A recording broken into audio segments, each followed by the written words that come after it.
Beneath the streets of Santa Cruz de Tenerife lies a hidden castle that most visitors walk straight past without ever knowing it exists.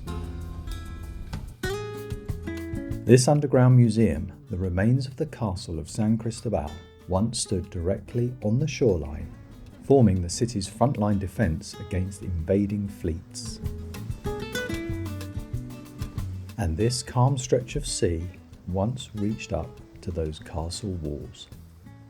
And hidden under where I am standing right now, there is a single cannon that fired a shot so powerful it ended Admiral Nelson's attack by taking his arm.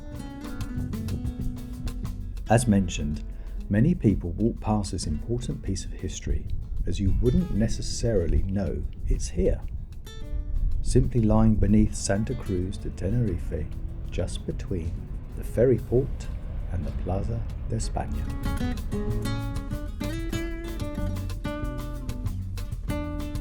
It's called the Museo de San Cristobal, Santa Cruz, the museum of the Castle of San Cristobal, the city's original frontline defence built of thick walls and protected by cannons pointed directly at incoming ships.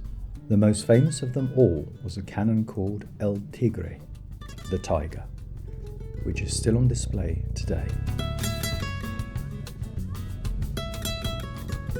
To visit the museum, you need to find this tiny entrance and staircase that works its way down to the underground display.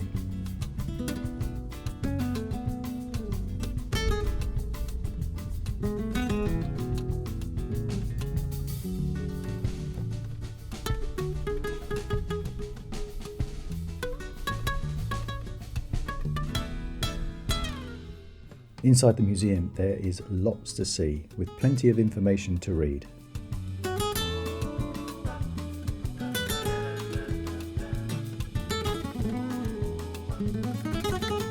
You can see the castle walls, which sit strangely low, but this is because all that remains is just the base of San Cristobal. The sea once reached this point, exactly where I'm standing now. This wasn't a castle near the water, it was on the shoreline. Ships entering Santa Cruz had to pass within direct cannon range, making escape difficult and survival, well, optional. The coastline eventually moved. The castle didn't. So why was San Cristobal built? Built in 1575, San Cristobal was Spain's answer to a serious problem. The Canary Islands sat directly on Atlantic trade routes, and everyone wanted control. Pirates, privateers, European powers. San Cristobal became the main defensive hub of Santa Cruz, supported by other coastal forts. Its mission was simple: control the harbour and defend the island. El Tigre wasn't just famous because it looked good. It became famous because it was positioned perfectly. A bronze cannon with a clear, low-level line of fire straight across the bay, ideal for hitting ships before they could land troops. For years, El Tigre waited. Then, in July 1797, someone sailed straight into its sights. Horatio Nelson was already a celebrated naval commander when he arrived at Santa Cruz. Confident, aggressive, certain of victory, in fact, never defeated. His plan was a night assault with land troops to take the harbour and claim Tenerife. Instead, British ships sailed into a fully alert coastal defence. Cannons fired from San Cristobal and the surrounding forts. The bay no doubt erupted in smoke and chaos. The cannonball fired from San Cristobal, widely believed to be from El Tigre, struck Nelson. He was shot in his right arm, which was shattered and later amputated. The invasion collapsed. The British retreated. Santa Cruz won.